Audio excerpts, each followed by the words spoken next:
원피스에는 바다의 제왕들 사왕이 있으며 사왕들은 엄청난 영향력을 보여주고 있는데요. 오늘은 사왕 자리에 올라설 수 있었던 후보들을 한번 만나보겠습니다. 바로 시작합니다. 먼저 나름 카이도우 라이벌이었던 게코모리아입니다. 이 새끼가 사왕 후보라고 생각하는 분들이 많을 게코모리아는 과거 나름 록스 해적단 선원이자 현 사왕 카이도우와 맞다이를 할 수 있었는데요. 링코에서 맞다이를 진행하였으나 모리아는 여기서 동료들을 모두 잃어버리고 빤스런을 쳤었습니다. 정확한 상황이 나오지는 않았으나 당시 동료들 전력차로 패배한 것으로 보이며 이후부터 죽지 않는 부하들에 집착을 하게 되었는데요. 그래서인지 개인 단련보다는 부하들 양성에 힘을 쏟았으며 스릴러바크에서 자신의 영역을 확실히 하였습니다. 오랜 기간 바다에 있던 사람들은 모리아가 당시 카이도우와 비견되는 초강자였다 말하나 23년이 지난 지금은 칠무에이지만 포스가 상당히 많이 떨어지게 되었는데요. 패기를 익히기 전인 루피에게도 개털려버리는 모습을 보였고 정상전쟁에서는 징베에게 맞고 정상전쟁이 끝난 뒤에는 도플라밍고에게 맞는 모습을 보였습니다. 이 정도면 거의 코인급 떡락인 지도를 갖추고 있다 보여지나 최근 모리아가 검은 수염 앞에 등장하고 와노쿠니에 대한 또 다른 배경이 모리아에게 있지 않냐는 소리들도 나오고 있는데요. 계속 무언가 떡밥이 던져지는 모리아는 사왕 후보에서는 충분히 나가리 되었지만 최종장에서 다시 등장할 확률이 높다고 보여집니다. 기타나 모리아.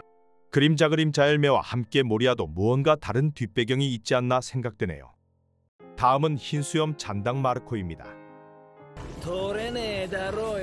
15살부터 해적지를 해온 마르코는 흰수염 해적단 부선장급이었으며 처음에는 별거 아닌 것처럼 등장하였으나 비중이 엄청난 인물이었는데요. 정상전쟁에서는 해군대장과 맞다이를 펼치며 사왕간부는 대장과도 싸움이 가능하구나 하는 걸 보여주었습니다.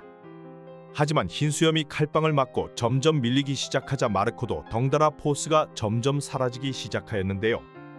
정상전쟁에서 에이스와 흰수염을 잃게 되자 마르코는 흰수염 해적단 잔당들의 대장으로 올라서게 되었고 이후 검은수염에게 복수를 하기 위해 찾아가는 모습을 보였습니다. 나름 혈전이라 불리지만 흰수염의 흔드는 들열매까지 먹어버린 검은수염과 임펠다운 동료들까지 합세하여 이 싸움에서 흰수염 잔당들은 개털리고 말았다 하는데요. 여기서 검은수염을 잡아내는데 성공했다면 마르코가 사왕의 자리로 올라섰을 거로 보여지나 개털려버리자 이 싸움 이후 검은수염은 사왕이라 불리기 시작하였습니다. 현재 흰수염 해적단은 모두 흩어지게 되었으며 위블에게 개털리고 다니고 있으며 마르코는 흰수염의 유산인 스핑크스 섬을 지키고 있는데요. 하지만 썩어도 준치인 것인지 사왕 카이도우의 양팔인 킹과 퀸을 혼자 막아내는 모습을 보이며 과거 사왕 후보자의 강함을 보여주었습니다. 다음 최악의 세대 대장 캡틴 키드와 로우입니다. 최악의 세대에서 넘버원 현상금을 가지고 있던 캡틴 키드와 로우도 사왕 후보자였으며 와노쿠니에서 빅맘을 잡아내는 데 성공하였는데요. 카이도우와 만나기 전 캡틴 키드는 먼저 지푸라기와 아프와 함께 연합을 이루었지만 배신을 맞아버리고 카이도우에게 개털리는 모습을 보였습니다. 먼저 와노쿠니에 잡혀 있었으며 루피마저 카이도우에게 한방에 나가리 되자 최악이 세대고 나발이고 다 뭣도 아니구나 싶었는데요.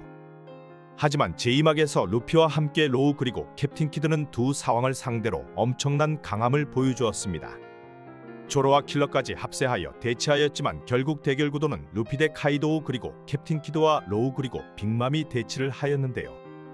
지푸라기 호킨스의 능력으로 순간 골로 갈 뻔하기도 하였지만 로우와 키드는 패기와 함께 이미 악마의 능력을 각성한 기술들을 보여주었고 빅맘을 상대하였습니다. 엄청난 공격들과 함께 빅맘을 오니가시마를 관통시켜 떨어뜨리는데 성공하였고 빅맘이 죽거나 기절한 것은 아니었으나 리타이어 시켜버리며 사왕을 상대로 승리를 가져가는 모습을 보였습니다. 빅맘을 때려잡으며 현상금은 각각 30억 베리가 걸렸으며 이놈들도 사왕만큼은 치는구나 싶어 사왕이 되는 것인가 하는 기대를 만들었는데요. 하지만 이후 로우는 신사왕으로 올라선 티치에게 개털려버리고 키드는 당당하게 빨간 머리를 찾아갔지만 개쪽을 당하며 해적단이 괴멸해버리고 맙니다. 이후 두 사람은 등장을 하지 못하고 있으며 사왕 후보에서 나가리 되어버리고 루피만 혼자 승승장구하고 있네요. 다음은 빅맘 해적단 2인자 카타쿠리입니다.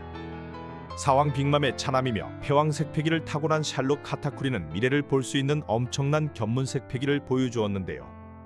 빅맘 해적단의 사실상 2인자이며 루피를 만나기 전까지는 패배한 적이 없는 괴물 중 하나였습니다. 루피와 싸움에서는 사실 개털을 수 있었으나 플랑페가 꼼수를 쓴 걸 알았던 카타쿠리는 자신의 배에 빵꾸를 내버렸는데요. 기어포 루피와 쌈박질을 해대며 패왕색 패기를 발산하는 모습을 보여주었습니다. 두 사람의 대결은 박빙의 승부였고 루피는 순간 정신을 잃기도 하였는데요. 카타쿠리도 서 있는 채로 쓰러져 버리며 사실상 당시 승부는 무승부라고 봐서도 될 것으로 보여집니다. 빅맘의 적단에서는 차남이지만 실력만으로는 빅맘 다음의 강자이며 빅맘이 나가리 되자 카타쿠리와 잔당들이 빅맘의 적단을 이어갈 거라는 소문들도 나돌았는데요. 하지만 현재까지는 모습을 드러내지 않고 있으며 빅맘의 적단은 와해가 된 것으로 보여집니다. 다음은 카이도우의 오른팔 킹입니다.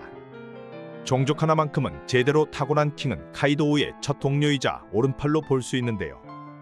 과묵하고 냉철한 성격을 갖추고 있으며 종족 자체가 겁나 센 루나리아족으로 카이도우를 조이보이라 생각하고 따르게 되었습니다. 23년 전 게코모리아와 싸움에도 참여를 하였었고 사왕의 간부로서 큰 활약을 펼쳤었는데요. 와노쿠니의 악마의 열매 능력과 함께 제대로 쌈박질을 하는 모습을 보여주었습니다. 사왕의 2인자답게 포스가 남다르며 루나리아족의 정보가 없다면 이기기가 매우 어려웠는데요. 조로와 싸움에서 강함을 보여주기는 하였지만 패왕색 패기를 갖추고 있지 않고 카이도우에 비해서는 확실히 포스가 떨어지는 모습을 보였습니다. 조로에게 개털린 뒤였지만 나름 2인자와 3인자인 킹과 퀸은 해군 대장 로쿠규에게 일방적으로 털려버린 뒤 현재는 모습을 보여주지 않고 있는데요. 카이도우를 이어 사왕의 자리를 이어가기에는 부족한 인물로 볼 수 있습니다. 다음은 여자 루피 야마토입니다. 야마가 풀린 듯한 야마토는 어린 시절 카이도우의 학대 때문인지 고삐가 제대로 풀린 듯한 모습을 보여주는데요. 자신을 코즈키 오뎅이라 칭하고 있으며 여자이지만 아들이라 말하고 다니고 있습니다. 확실히 카이도우의 피를 물려받은 거로 보이며 패왕색 패기는 물론 강함 자체가 남다르다 보여지는데요. 일단 패왕색을 갖춘 것은 물론 패왕색 패기를 휘감을 수 있으며 카이도우와 1대1이 가능한 극소수 강자 중 한 명입니다. 도비로포 같은 간부들은 일격에 날려버릴 강함을 가지고 있으며 악마의 열매 자체도 희귀종으로서 강함을 더해주는데요. 카이도우의 기술은 뇌명팔괴를 사용하는 모습을 보이고 여자 캐릭터 중에서는 빅맘 다음으로 강한 여자 캐릭으로 보여집니다. 과거 객기의 에이스와 만남에서도 에이스는 야마토를 보며 와 얘가 왜 선장이 아니지 라고 말하는 모습을 보이기도 하였는데요. 타고난 것이 다른 야마토는 백수의 적단 2인자와 3인자인 킹과 퀸도 야마토를 이기긴 어려울 것으로 생각됩니다.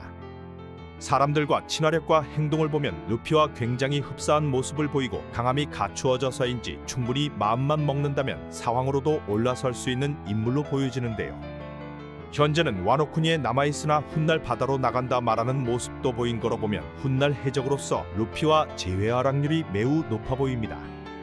만약 야마토가 카이도우를 적극적으로 돕는 자식이었다면 카이도우 패배 후 다음 사왕의 자리에 올라섰을 인물로 보여집니다.